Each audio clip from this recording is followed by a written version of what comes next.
my brother's favorite verse was Romans 8:28. He can work all things together for good. So I also stand on that. But being that as it may, since you invited me to be a speaker at your event, we'll get everything on tape. I will accept that invitation. I'll feel the fear and do it anyway, and I will be there. And God will give me what He wants me to talk about that day.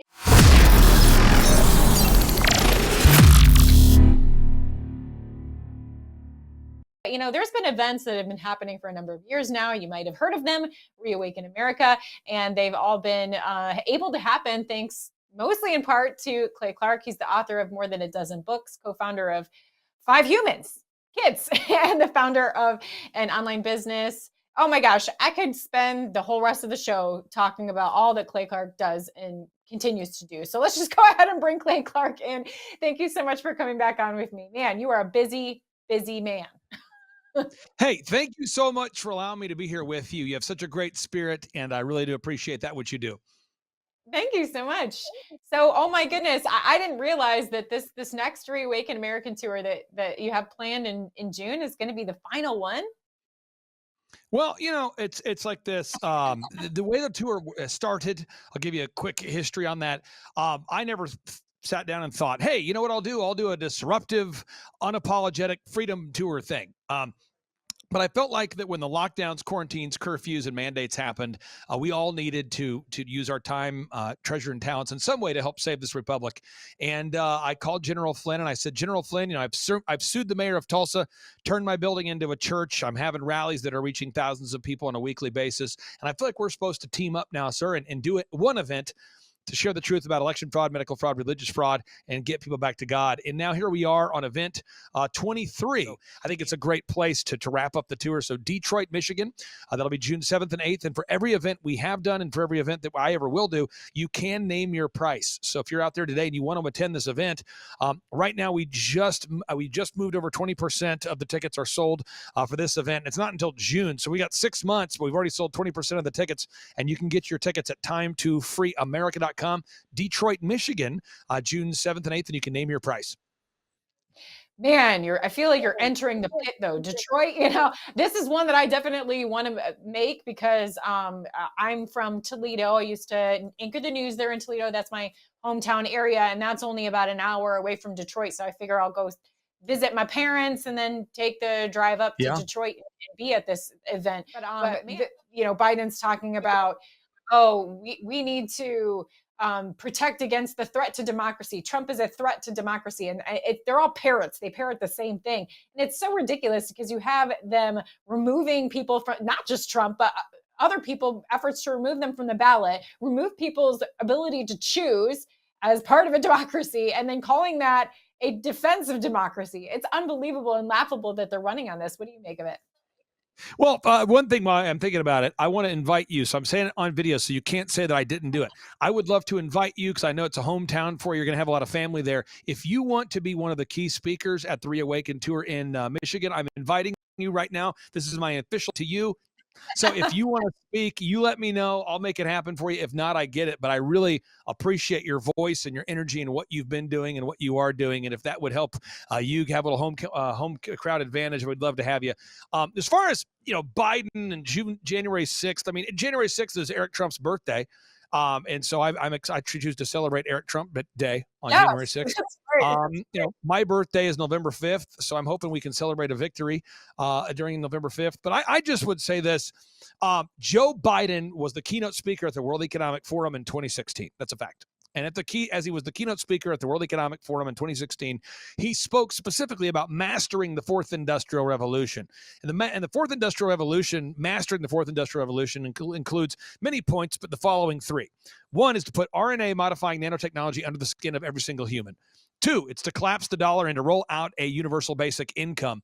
3, it's to introduce carbon footprint trackers and a surveillance under the skin agenda. That's wild stuff, but that is what the fourth industrial revolution is all about. So Joe Biden is 100% committed to implementing the fourth industrial revolution. And so I have no idea how he plans on getting us into the fourth industrial revolution, but his vision, Klaus Schwab's vision, you've all know Harari's vision for the fourth industrial revolution is terrifying, so much so that I've documented it. And if your listeners want to see it, you can just go to timetofreeamerica.com time2freeamerica.com/revelation, time2freeamerica.com/revelation. And I've documented all of the unbelievable mind-bending patents that have been created to implement the nefarious fourth industrial revolution. And I have video clips so people can see, Yuval Noah Harari, Klaus Schwab, in their own words, explaining the fourth industrial revolution. You can see that again at time2freeamerica.com/revelation. I do feel like they have been successful in sparking fear in a lot of people. Me as a mother, I would think twice before going to something like another January 6th demonstration because they've destroyed people's lives. They've separated families. So what is your response to people that are genuinely afraid, and rightly so, because we've seen a miscarriage of justice, we've seen inequitable justice. And so there is a reason to be afraid to a certain degree. Well, a couple things. You as a broadcast journalist, you know this. A lot of women say they want to become a broadcast journalist. A lot of men do. But then a lot of people succumb to fear. At a certain point, they go, well, what if I don't do well? What if people don't like me? What if people reject me? What if I misread the teleprompter? I'm an entrepreneur. So many people I know want to become an entrepreneur. And then the first time they run into adversity, they typically fold. And that's because we as a human race, we are... by default, we give spirit of fear. But the Bible tells us that God has not given us the spirit of fear, but of power and of love and of a sound mind. And that's easier to say than done. But if you look up 2 Timothy chapter 1, verse 7, it says, "For God hath not given us the spirit of fear, but of power and of love and sound mind." So I would encourage everybody out there to operate within a spirit of power and love and of a sound mind. And I would encourage everybody out there, every time you start to feel discouraged, you start to feel depressed, you start to feel like you're not making a difference, just know that God utilized 12 apostles that maybe were not the most likely of characters. But let's focus on one of them. Saul used to round up Christians and feed them to lions. And then God revealed himself to Saul. He changed his name to Paul. And Paul wrote 13 books of the Bible. Some say 14 books of the Bible, and made a massive impact while writing the majority of the New Testament. And if God can use somebody like Saul, who should be in prison or should have been in prison, God can use you. But I just encourage everybody, do not operate with the spirit of fear. You have to push through. And I've met so many entrepreneurs. I'm 43 years old. People that I've met 20 years ago who will call me and they'll go, "Clay, I listen to your show every day, man." Or "I went to a conference you spoke at 20 years ago, dude." Or "I remember you from high school or college," or somehow they remember me from back in the day. And they always say, "Man, you've been such an inspiration because, I watched you over the years never quit on your dreams or on your passion, and you pushed through." And I say, "Well, how come you didn't push through?" And they say, "Well, I got scared, I guess, or I got fearful, or I got..."